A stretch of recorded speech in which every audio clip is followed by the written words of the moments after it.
I'm Charles R. Altman. I'm standing here on US Route 30, the old Forbes Road, just east of Wilkinsburg, Pennsylvania. This road, 200 or 300 years ago, was a Native American trading trail. During the Revolutionary period, it became the primary supply route for military supplies east and west across Pennsylvania. By the mid-19th century, by the 1840s, railroads paralleled the old Forbes Road, north and south, going east and west, and became the major form of travel and commerce. About 100 years later, by the 1930s, the old Forbes Road was rebuilt, repaved, and renamed as the Lincoln Highway. Hence my friend here, Mr. Lincoln. But here in Pittsburgh, it's Penn Avenue.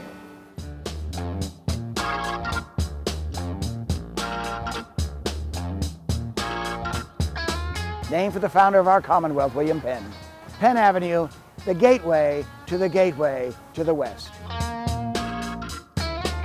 Penn Avenue is developing a personality of its own. It's a gathering point. We're looking at growth. 5 years ago, Penn Avenue looked very different than this. We are the heart of Pittsburgh. It just seems like the community is blossoming. It's really a kind of an exciting atmosphere. And they were seeing the beauty, the change.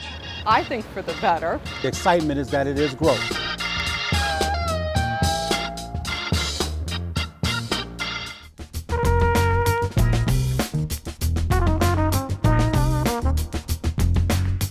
The name Wilkinsburg came from Judge William Wilkin, who was a minister to Russia and later Secretary of War in President Tyler's administration. And his home was on the Penn Avenue area. Actually, it was named Homewood, and after which Homewood Cemetery was named. What is changing is the perception of Penn Avenue. It maybe in actuality isn't changing all that much with respect to what goes on here, but I think people are really beginning to understand that it's not a place they need to be frightened of, that people in this area are wonderful people, and it's what makes it an exciting place right now. And Penn Avenue is a place where racially and economically and in terms of interest, architecturally, there are all kinds of things that are coming together here that give it a broad diversity, and that's why we're here. And I think it's, you mentioned from the Strip to Wilkinsburg, I think there's a really interesting continuity, or maybe discontinuity, but a whole string of things that make it kind of interesting, from the, the nightlife of the Strip, East Liberty is being revitalized, more of a commercial area again, and all the way down. I think it has an opportunity to be one of those streets that at one time tied the city together, and I think it could happen again. When I started here, it was a very industrial area, and since then, in 18 years, it's become a great place for design firms and artists and studios, and there's so many great old spaces that are available. I've always looked at the Strip and thought that the Strip was something that was positive because it was and I guess you can use both meanings of this word, a bazaar. in both spellings, I should say, a bizarre atmosphere where, there were kind of no rules. People were out in the middle of the street. We are the heart of Pittsburgh. We like to think so, but people come in here, and I've even heard people from out of town, oh, you have Pittsburgh, the Strip. They know it as a place to go, and a lot of people don't have that in their own towns. And I don't understand that because, I grew up here, so it's always been here for me. It's called the Strip because people used to come into this strip of land with the wagons, and then with the railroad, and then with the trucks bringing food into the city. When I was growing up, it was jobbers, big wholesalers. We were actually not even open on Saturday because we're the manufacturers here. So we would just kind of do everything we had to do during the week, and then Saturday and Sunday was our day off. Now Saturdays here are incredible. People are lining up on the street to look at everything. The Strip is like a very unique place because it's one of the only places in the city where there are no permits, that you can sell anything on the street, you can set up a table and, ply your wares or whatever, so you can kind of do whatever you want. It has the personality of being the place to be. It's a gathering point, it's the main avenue. It's where people want to be. We're here just 50 years. We have some other people beside us, been here longer. Up the street, they've been here 100 years. But there's a lot of people coming in now, and I think that's good because then there's always a variation.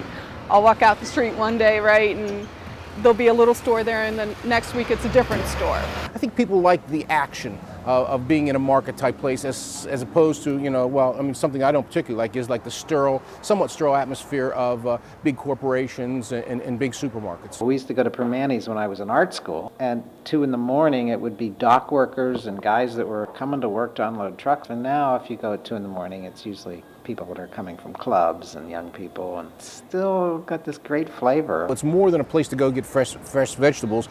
It's just you know, just sort of like a hearth type place. Whereas you might have the fireplace or the bakery in the winter, you have the market in the summer. And I think it's a gathering place for news. And of course, I think that we're much more oriented towards good, fresh, local produce. When I was real little, I used to run up and down this very street. I remember Alessandria Sausage, which is right on the corner.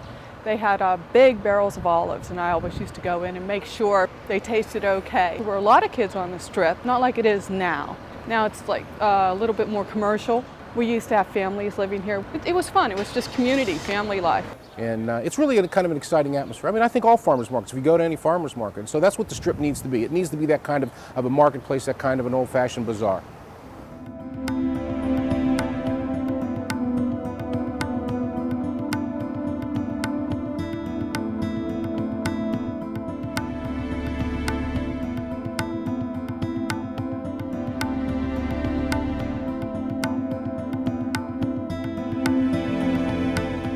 We're still on Penn Avenue, the old Forbes Road, but this time the road has brought us into downtown Pittsburgh, an area which 100 years ago was a major commercial and industrial center in this country.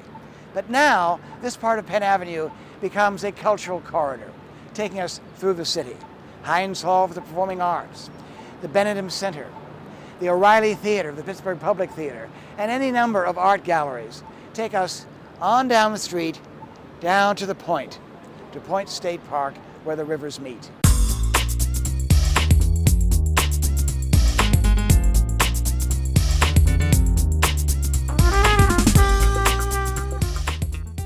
Penn Avenue now is becoming a commercial area. There's some office space, and then support stuff that works together with all the theaters. They renovated Heinz Hall, and shortly thereafter, the Benedum, which was the former Stanley Theater. The Stanley Theater was actually a vaudeville theater, 1927. Jack Benny, Milton Berle, the Three Stooges, and it's a gorgeous interior theater. It's just sort of one thing after another. The O'Reilly Theater came along, and it's done a lot because theaters bring restaurants. We're beginning to see the coffee shops return. All of these kind of things bring life to the city.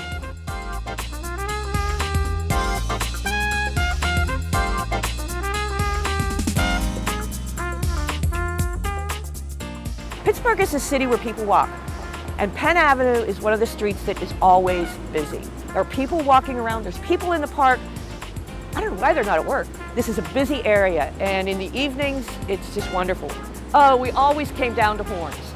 The first time I was permitted to come into town by myself was to go to the Joseph Horn Company. My dentist was in the old Jenkins Arcade, so I can remember looking out the window and loving to walk down this whole area down here. It was my backyard. Penn Avenue has always had a great personality. It still has a personality, but it's kind of gotten a little dressed up. Maybe you could say this was a kid who kind of lived close to the wrong side of the tracks, maybe on this side, but just barely. And it was very busy all the time. And as this kid grew up, this kid went to school, this kid got a little culture, and this kid said, whoa, I'm still great. I've come really far. We're here now on Mount Washington, the best view of the city of Pittsburgh.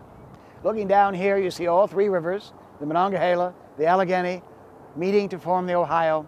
This point of land, the triangle, is the end of Penn Avenue, the foot of the old Forbes Road. This triangle of land then becomes, after 250 years, the great industrial and commercial center of Pittsburgh, Pennsylvania.